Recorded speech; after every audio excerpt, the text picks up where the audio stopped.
Hello my dear friends, welcome in this class. मैं विकी राय आप सबका हार्दिक स्वागत करता हूँ। मेरे प्रिय छात्रों, कुछ कठिनाइयाँ आती हैं उपसर्ग और प्रत्यय की जानकारी में। आज उसी पर हम अपने विचार आपको दे रहे हैं। उम्मीद है आप इसको अच्छे तरीके से समझेंगे और समझ करके इसका अभ्यास आप घर पर अपनी अभ्यास पुस्तिका से एक्सरसाइज क्वेश्चन से कर लेंगे। और मुझे पूरा विश्वास है कि यदि इन नियमों को आपने सही ढंग से समझ लिया तो फिर कभी भविष्य में आपको इस प्रकार की परेशानियां कभी नहीं आएंगी और आप अच्छे ढंग से उपसर्ग और प्रत्यय की जानकारी प्राप्त कर लेंगे। तो आइए उस कड़ी में हम सबसे पहले उपसर्गों के बारे में जानें। कुछ प्रमुख ऐसे उपसर्ग हैं जिनको हम करने में कभी कभी गलती कर जाते हैं। हम सही रूप से उस तथ्य को समझ नहीं पाते। कुछ बहुत अच्छे छात्र तो उसको लगभग अपने दिल दिमाग से कुछ कर लेते हैं, लेकिन हमारे जो सामान्य छात्र होते हैं वो इस चीज़ को नहीं समझ पाते। अमूमन ये बताया जाता है कि यदि उपसर्ग और प्रत्यय की जानकारी आपको लेनी हो तो आप उस शब्द को उच्चारित कीजिए। जहाँ आपकी वाणी कुछ सेकंड के लिए रुकती हो, समझ लो वहीं से आपका उपसर्ग छटेगा या प्रत्यय छटेगा। लेकिन कभी कभी इस चीज़ को करने में हम गलत कर जाते हैं, हमसे चूक हो जाती है और हम उस चीज़ को सही रूप से क्लियर नहीं कर पाते। जो सामान्य शब्द होते हैं उसको तो हम कर ले जाते हैं, लेकिन जो थोड़ा सा टिपिकल बन जाता है तो वहाँ उपसर्गों की जानकारी करते समय हमसे गलती हो जाती है, हम मिसयूज कर लेते हैं। उन्हीं गलतियों को दूर करने के लिए हमने आज आपको ये वीडियो इस टाइप से भेजा है। उम्मीद है कि आप इसको समझेंगे। आइए, सबसे पहला जो है, आप कभी कभी देखते होंगे कि आपके पास कुछ ऐसे शब्द मिलते हैं जिसके पहले अक्षर पर बिंदी लगी होती है, जैसे संगम और संचय जैसे शब्द हैं। ऐसे शब्द जब कभी आपको पेपर में दिखलाई पड़ेगा तो आप मतलब निकालोगे, आप लिखोगे संग को उपसर्ग कर दोगे, लेकिन संग उपसर्ग नहीं होता। आप ऐसे उपसर्गों को जब कभी भी आप करोगे तो ख्याल करना कि यदि पहले अक्षर पर बिंदी लगी हो, यदि पहले अक्षर पर प्रारंभ के अक्षर पर बिंदु हो तो उसको समझे कि ये बिंदु नहीं है, यहाँ पर म है, और इसके आगे म समझ करके उसका प्रत्यय निकाल लो। उसका प्रत्यय होगा सम। इस बात को अपने दिमाग में रखिएगा। आपके पेपर में अधिकांशतः 100 वाले ही वर्ण ज़्यादा मिलते हैं। आप उसको जब भी करें तो आप अपने दिमाग में रखेंगे जो बिंदु होती है वो म के रूप में चलती है। प्रारंभ के अक्षर पर बिंदु हो तो बिंदु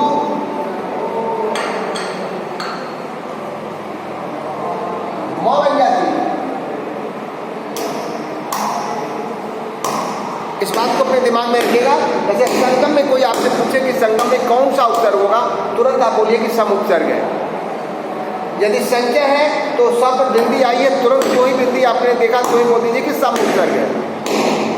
सम उपसर्ग है और चय शब्द है, इसमें सम उपसर्ग है और गम शब्द।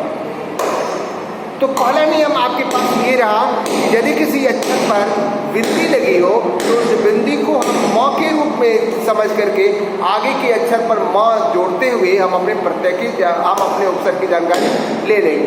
जैसे संगम सम और संचय में सम उपसर्ग। आइए दूसरा, इस संध में हमने आपको अर्थ में जानकारी दी थी कि यदि च ज ट ड न और ल,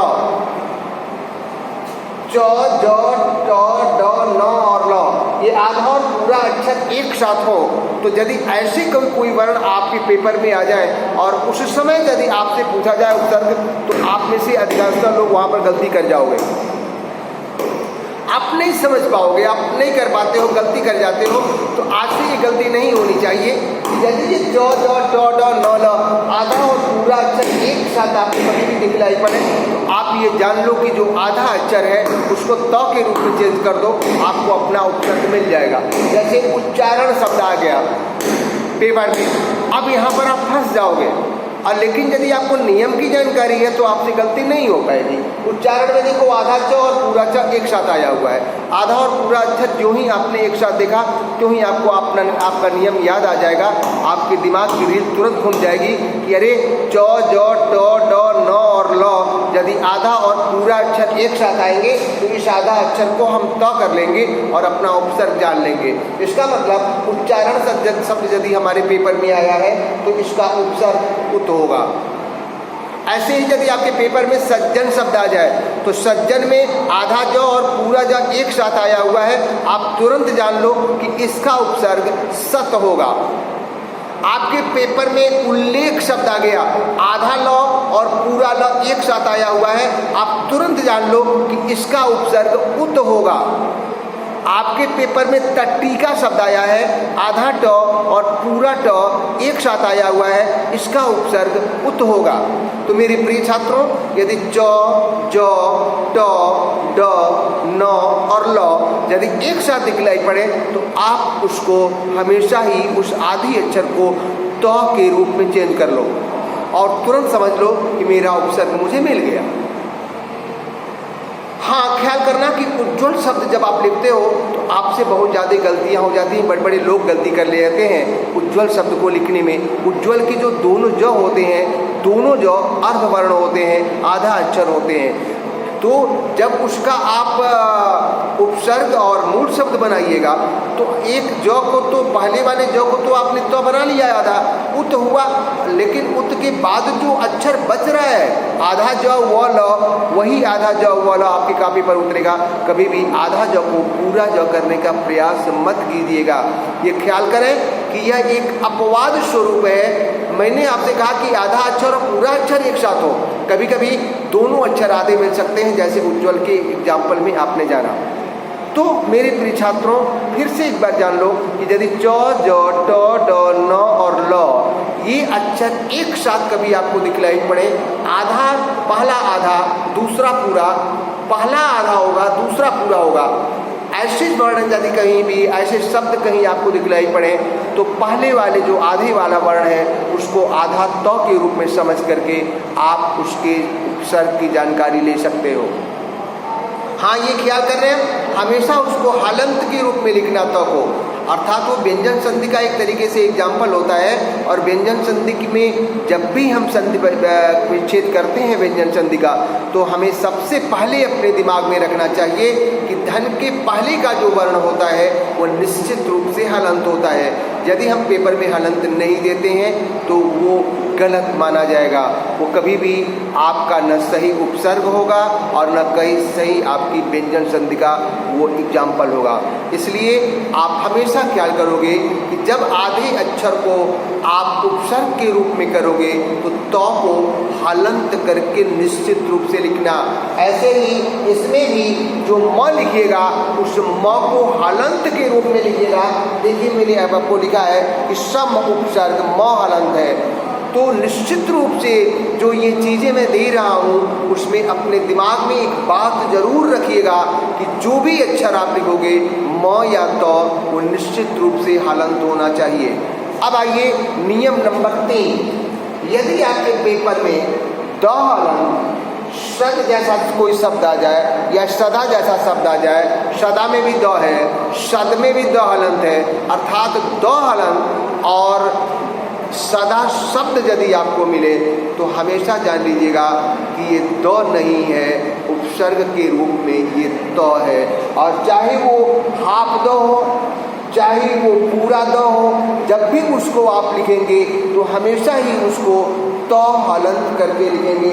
आपको मैंने लिखा है कि द को त लिखें, तो मेरे प्रिय छात्रों उस द को आप त लिख करके आप उसका विच्छेद करोगे। जैसे सदाचार शब्द आपके पेपर में यदि आ जाए और आपसे पूछा जाए कि बता दीजिए इसमें उपसर्ग क्या है और मूल शब्द क्या है, तो ये द है, द को हटा दीजिए, द को त बना लीजिए, आपका उपसर्ग हो जाएगा सत और इसकी आ की मात्रा इसके साथ जोड़ करके अपना मूल शब्द ले लो, आपका मूल शब्द हो जाएगा आचार। सत आचार, ये कभी कभी यदि मूल शब्द आ से नहीं बन रहा है तो उसको मैंने बतलाया था कि यदि एक अक्षर से नहीं बन रहा है, अक्षर शब्द अटपटा लग रहा है तो उसके दूसरे वाले भाई को बुला लो।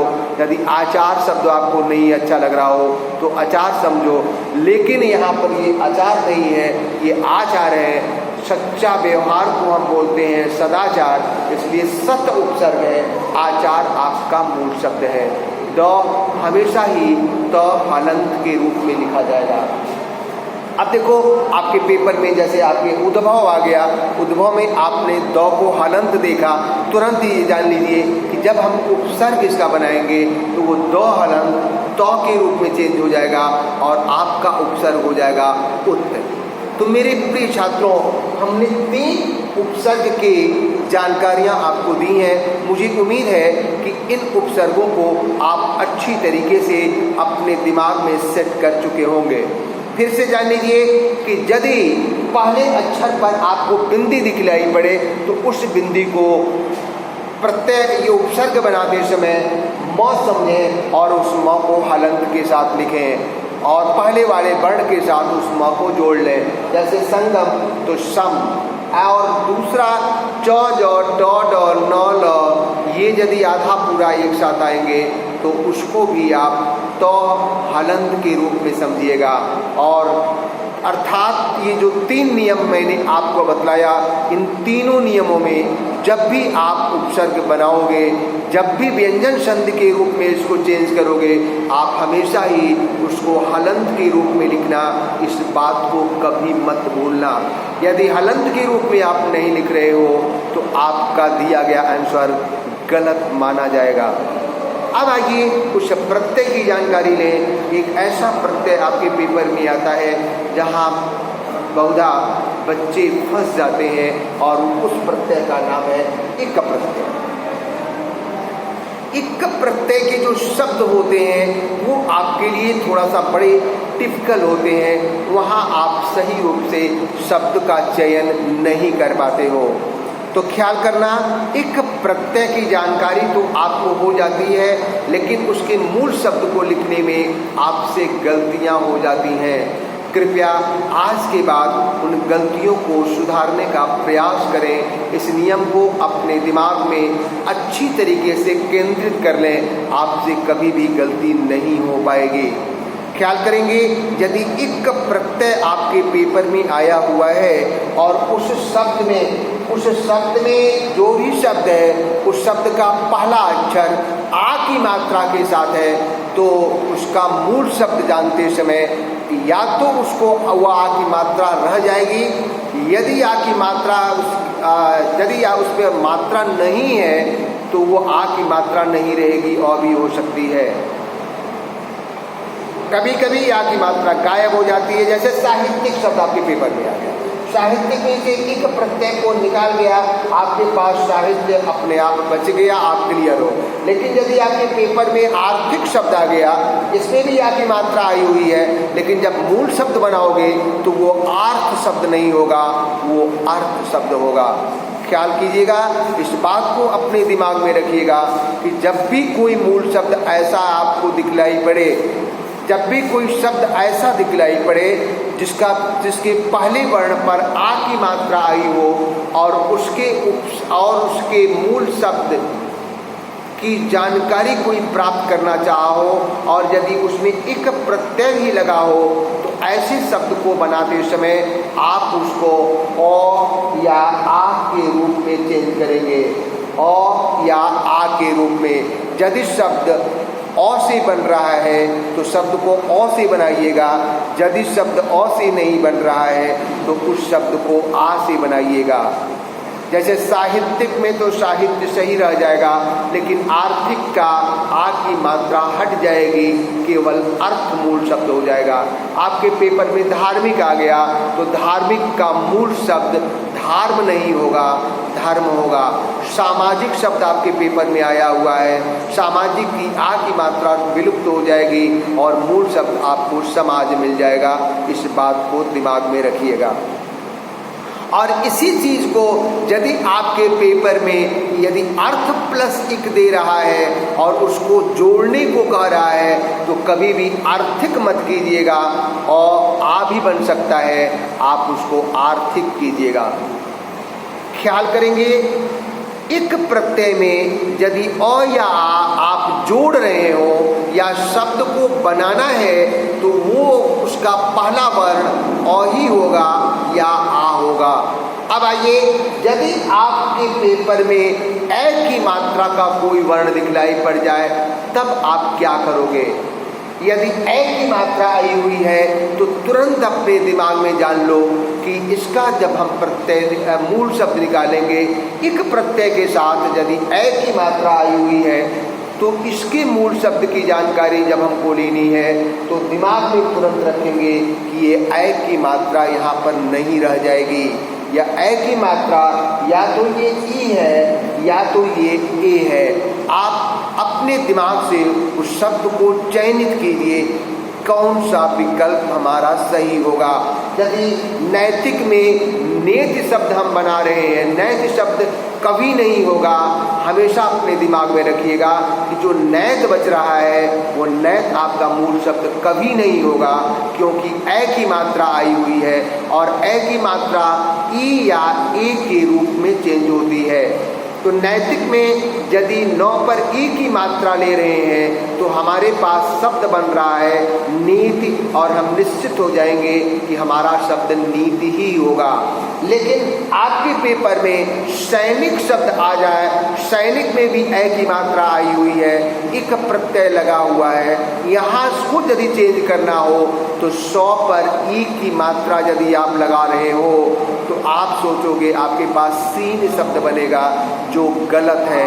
तो आप तुरंत सोच लोगे कि यह ई की मात्रा नहीं है, यह ए की मात्रा हो सकती है, और तुरंत आपको मिल जाएगा सेना शब्द। इसका मतलब सैनिक का मूल शब्द जो है वह सेना है।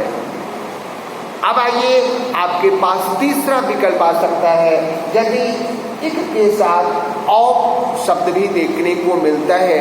यदि पहले शब्द के पहले वर्ण पर औ की मात्रा आई हुई हो तो उसको भी आप औ मत समझिएगा, उसको आप ऊ समझिएगा या ओ समझिएगा।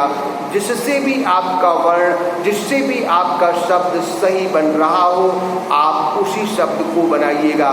जैसे आपके पेपर में औद्योगिक शब्द आ गया, यहाँ इक प्रत्यय लगा हुआ है, पहले वर्ण पर औ की मात्रा आई हुई है, हमारे दिमाग में तुरंत आया जाएगा कि ये औ नहीं, ये ऊ हो सकता है या ओ हो सकता है। यदि ऊ से आप इस शब्द को सोचिएगा तो तुरंत आपको शब्द उद्योग मिल जाएगा और तुरंत समझ लीजिएगा कि हम कन्फर्म हैं कि हमारा शब्द ऊ होगा। लेकिन आपके पेपर में यदि लौकिक शब्द आ गया, यहाँ भी एक प्रत्यय लगा हुआ है, यहाँ भी औ की मात्रा आई हुई है, तो इसमें कभी ऊ का शब्द, ऊ का वर्ण लगा, ऊ की मात्रा लगा करके यदि आप शब्द को बना रहे हो तो वो गलत होगा, क्योंकि लुक शब्द हिंदी में नहीं होता, ये अंग्रेजी का शब्द है। लुक मीन्स देखना, लेकिन हिंदी में ये लुक नहीं होगा। तो तुरंत आपके दिमाग में आएगा कि यदि ऊ से नहीं बन रहा है तो इस शब्द को जरा हम ऊ से बनाएं, ओ से बनाएं, देखें कि क्या शब्द मेरा बन रहा है नहीं, और तुरंत आपको मिल जाएगा कि लौकिक शब्द में मूल शब्द लोक है और इक प्रत्यय लगा हुआ है।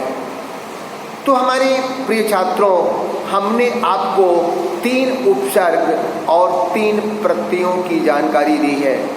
मुझे उम्मीद है कि आप इन नियमों को अच्छी तरीके से समझेंगे, पढ़ेंगे, अवलोकन करेंगे, अपनी अभ्यास पुस्तिका पर आप अभ्यास करेंगे, और यदि कोई प्रॉब्लम है तो हम आपके साथ आपके लिए खड़े हैं। आप जब भी पुकारेंगे हम आपके साथ मिलेंगे। तो मेरे प्रिय छात्रों, इन नियमों के अलावा यदि कुछ थोड़ी बहुत नियम बचते हैं तो हम लोगों ने उसको उपसर्ग और प्रत्यय की क्लास में जानकारी प्राप्त कर ली थी। आज मेरे जहन में ये आया, मैंने आपका एक टेस्ट लिया था, उसमें थोड़ी बहुत गलतियां आप लोगों से हुई थी, तो अब ये गलतियां आपकी न रह जाएं, इस दृष्टि से हमने आज इन नियमों को आपके पास अपने वीडियो के माध्यम से भेजने का प्रयास किया है। मुझे उम्मीद है कि मेरे प्रिय छात्र इन बातों को समझेंगे, गूनेंगे और अपने दिल में उतारेंगे और एक अच्छे नहीं बहुत अच्छे छात्र बन करके हमारे सामने, समाज के सामने, अपने परिवार के सामने पेश आएंगे। इन्हीं शब्दों के साथ मैं आपसे विदा ले रहा हूँ। अगली क्लास में मिलने तक का वादा। नमस्कार।